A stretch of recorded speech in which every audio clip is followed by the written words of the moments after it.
if there are people who like to work in big companies, they'll always work for big companies. And there are people like me and others who, after working in big companies, decide this is not what they want to do in their life.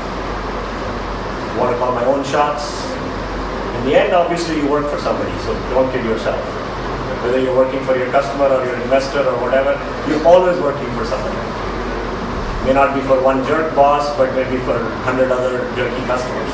So there is no going away from this. But at the same time, you get to choose what you want to do. And you can pick the pieces the way you want it. However, before starting anything, it is always a good experience to work somewhere, to understand how the real business works. Because if you've never seen a real business work and you get into it, you may still do okay. But the experience that you gain, even a little bit of the experience, will put you in a much better situation to really take advantage of the opportunities. So any questions? So you said that you had multi-acquisition offers. So how did you come on to anyone? So the question is, if you have multiple acquisition offers, how do you decide? Because at the end of the day, it's a business, right? Wherever you make more money. Was it only based on that? But, no, not necessarily, because it is also important, because when you work in a startup, it becomes your baby.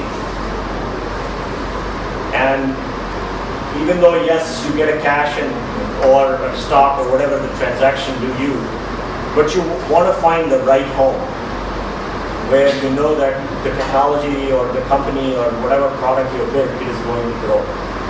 That it is not going to end up in where it will be discontinued tomorrow. So those are other different criteria.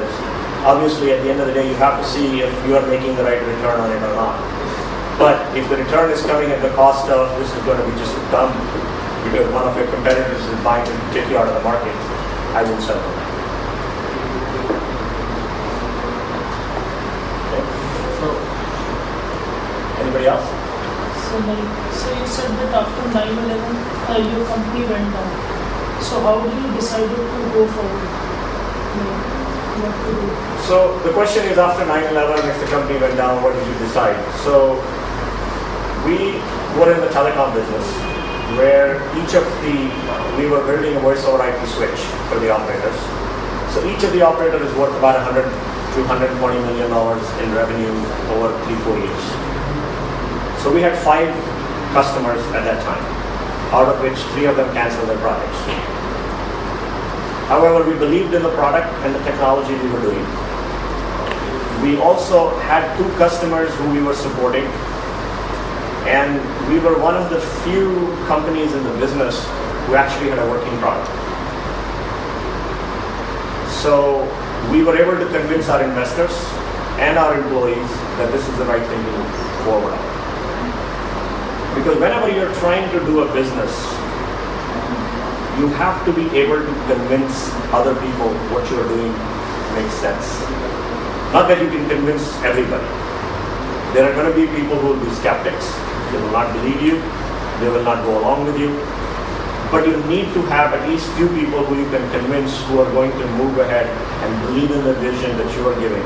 Otherwise, you will never have a business. One of the things why Silicon Valley works is because we have probably the most open culture of any other place.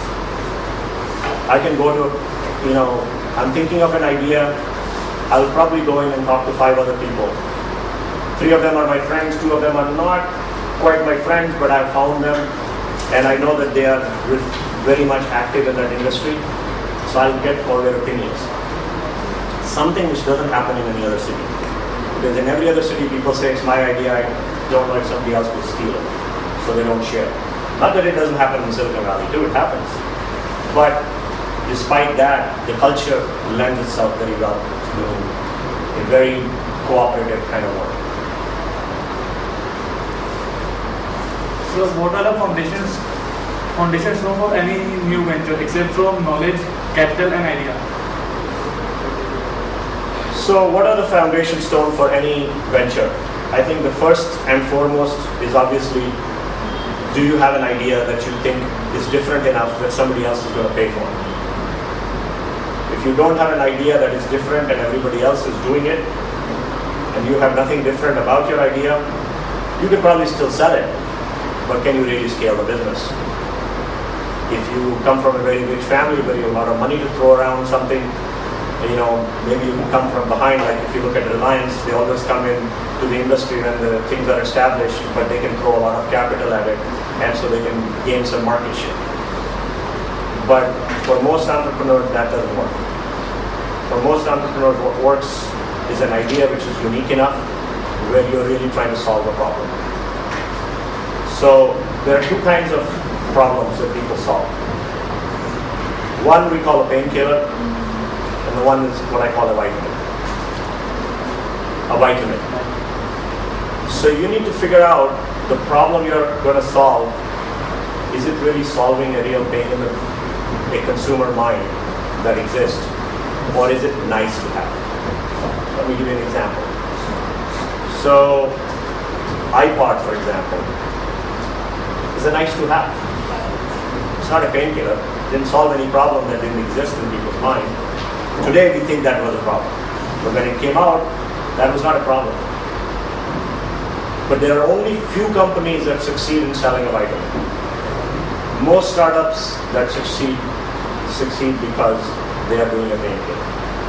They identify a problem in the industry, which is where there is a lot of issues and the demand need is there, but there is no solution that is solving it. So that is what you should keep looking for. So once you have a painkiller which solves the problem, then you figure out how do you do the execution. Because in the end, everything is about execution. Strategy is overrated. It's a business school, things to write books on. But realistically, it's the tactics that make business successful, not strategy. You can have the best strategy, but no tactics, you'll fail. Any other? Well, yes and no. I don't know what definition they give in business school now, because it's been so long ago when I studied in business school, but to me, strategy is equal to a combination of multiple tactics done right. However, in business schools, they tell you you've got to come up with a big strategy first, and then you decide what tactics you're going to apply. And that works for larger companies, but when you are small, it's all about execution. What you're going to do, when you're going to do, how much you're going to do.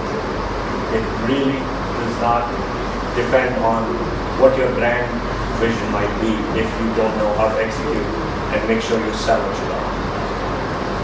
So you have to figure out how do you sell what you have first. Then only you think of the next thing and the next thing and the next thing. But a larger company thinks of the great picture and then says, okay, I'm going to execute on this.